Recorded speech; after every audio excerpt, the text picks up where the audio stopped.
Hey, it's Benji Cole, son of Al Cole from CBS Radio and host of the syndicated talk show, People of Distinction. The talk that gives you an in-depth view of some of the most dynamic, intelligent, and successful people on the planet. Run to our website, alcoleenterprises.com for more info.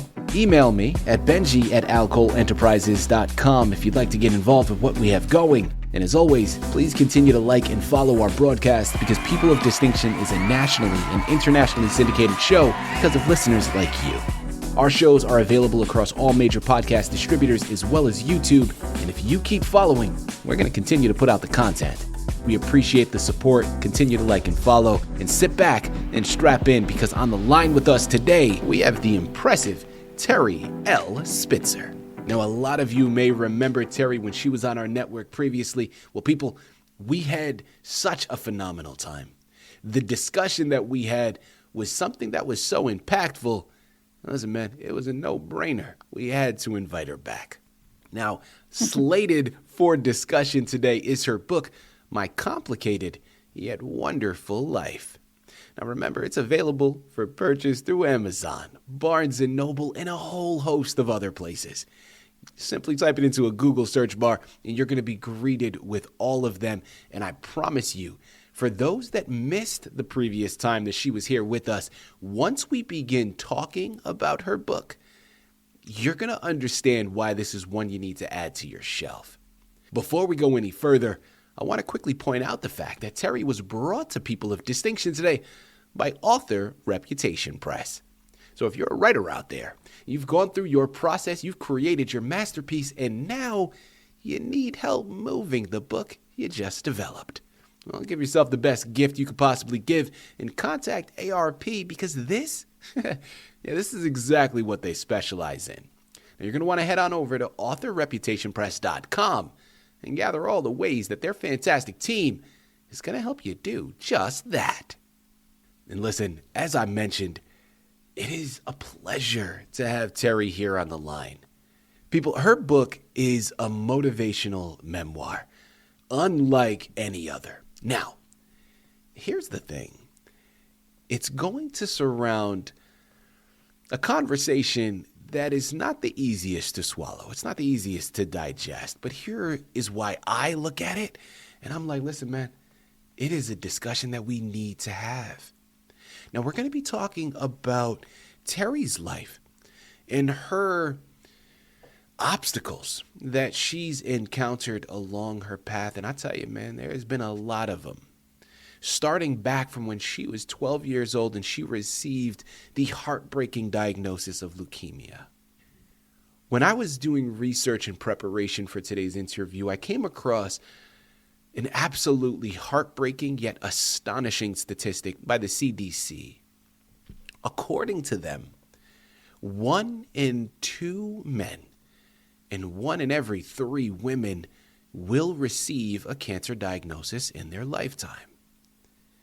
Now, when you look at alarming statistics that are that high, a number of things can be gleaned from that. First and foremost, chances are you listening in right now maybe know someone that has battled cancer, is battling cancer, or you yourself have received that heartbreaking diagnosis.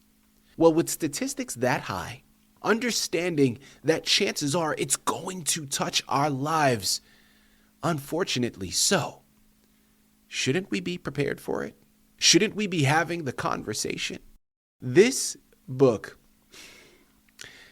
is not only going to showcase her extraordinary battle with leukemia and other life-altering medical challenges, but it's going to offer hope and resilience. Trust me when I tell you, people, her story isn't just about survival. It's about finding strength, wisdom, and purpose in the face of adversity.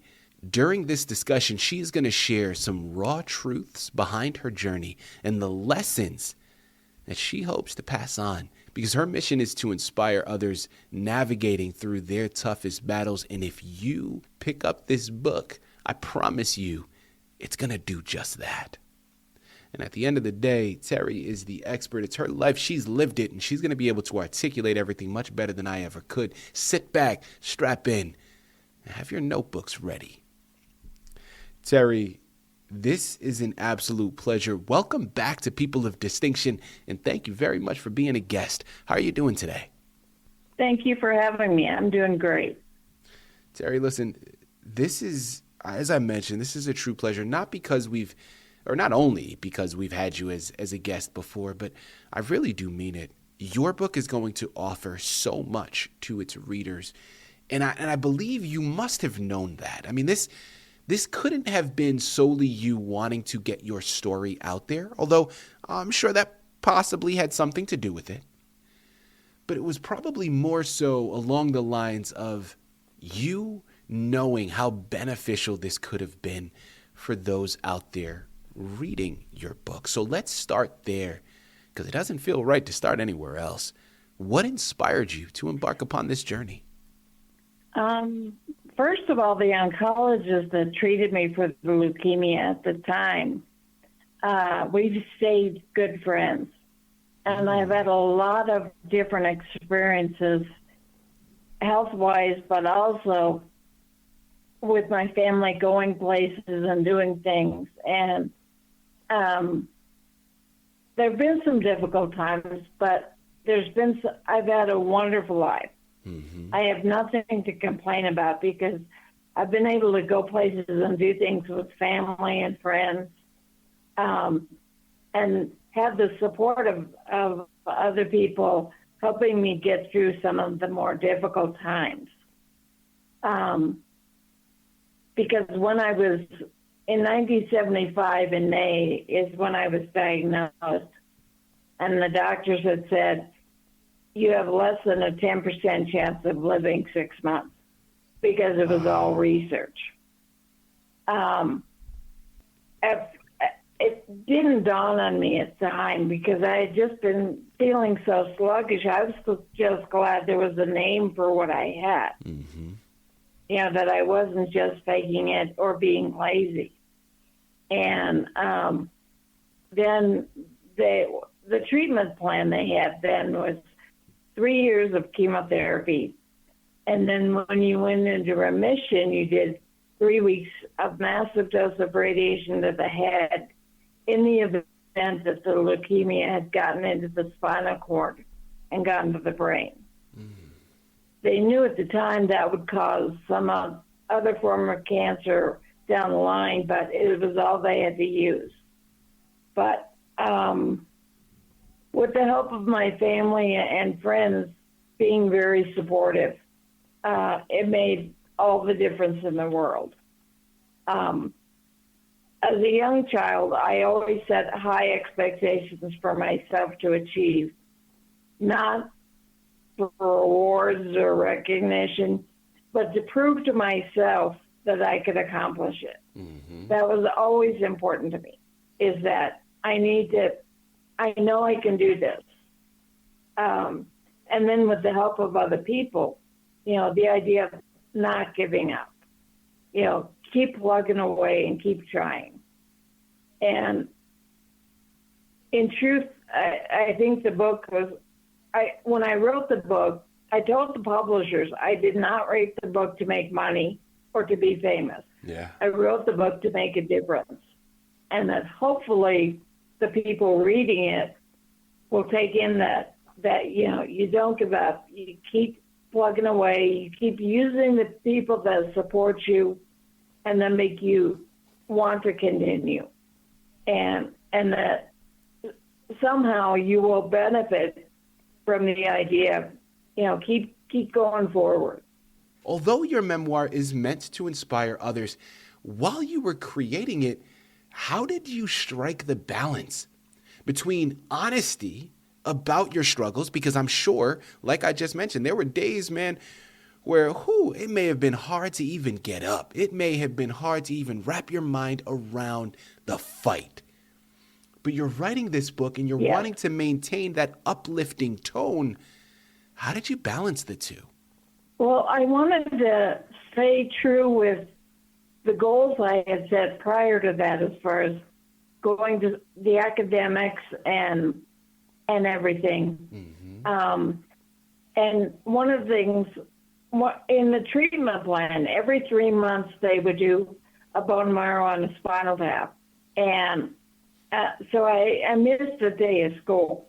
But for me, the majority of the time, I went back to school the next day because I didn't want to miss out on any more school than I had to. Yeah. And I knew I was going to feel just as bad sitting at home and dealing with it.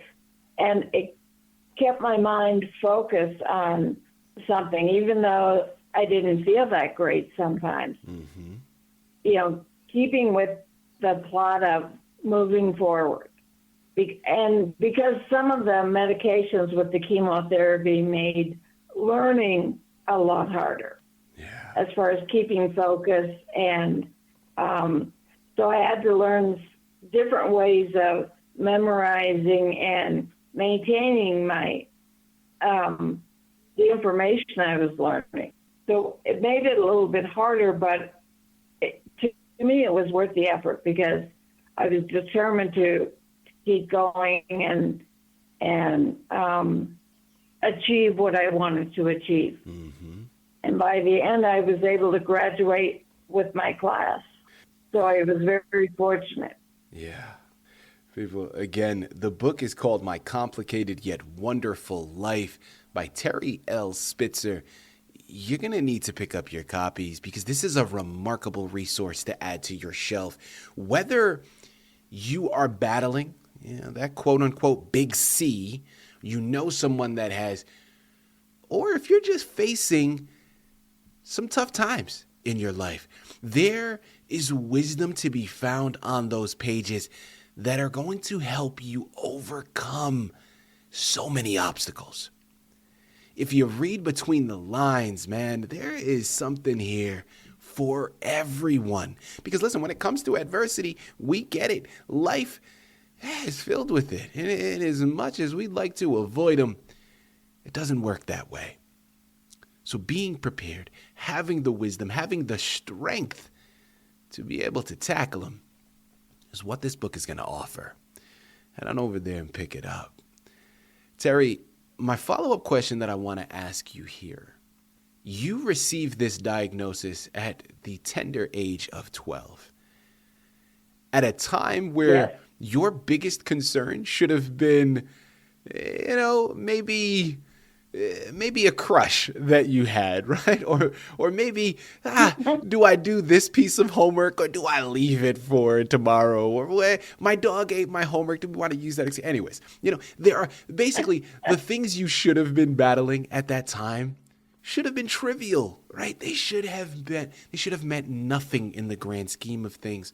Although we understand getting that diagnosis of leukemia, I'm sure, forced you to grow. Forced you to view things from a different perspective, even at such a young age.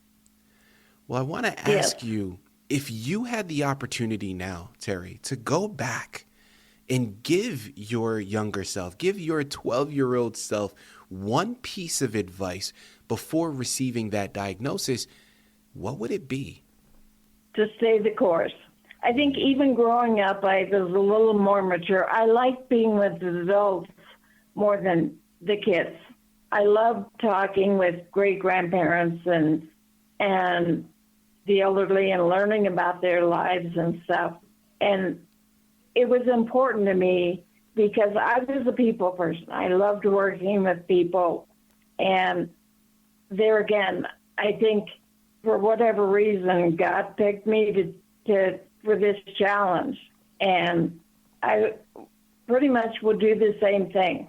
I felt good that it was me instead of my siblings that got it because there was an inner strength that helped me get through this along with their support.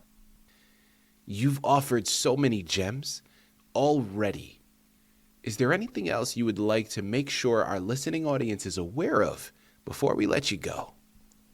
Just to keep trying the hardest you can. Find the people that help you lift yourself up to maintain what you're going through, and just do the best you can. Yeah. I give a lot of credit to my parents and the fact that when they married, they wanted a family. And we didn't have a lot of money, but we had a lot of time together as a family. And that was so important because it brought us all so much closer. Right. And, that was very important when something like this happened, because everybody was right there beside me, helping me get through things. Mm-hmm. People, listen, you got to pick up copies of this book. This is something that has profound benefits, way more than just a heartfelt story. Although that it is, right? I mean, have the tissue box next to you, because there are going to be some moments where it pulls on those heartstrings a little bit. But I promise you it can be a remarkable resource that is added to your shelf. So you know where to go. Pick up your copies today. And of course, you got Terri L. Spitzer to thank for all of it. And I'm going to do just that right now because, Terri, this has been an absolute delight. As the first interview went, this one followed through in the exact same way. Thank you for the wonderful words of wisdom that you've offered. Thank you for comprising this book, but most importantly, thank you for being here to discuss it through people of distinction. Thank you for having me. I just hope that when people read it, it will help them move forward.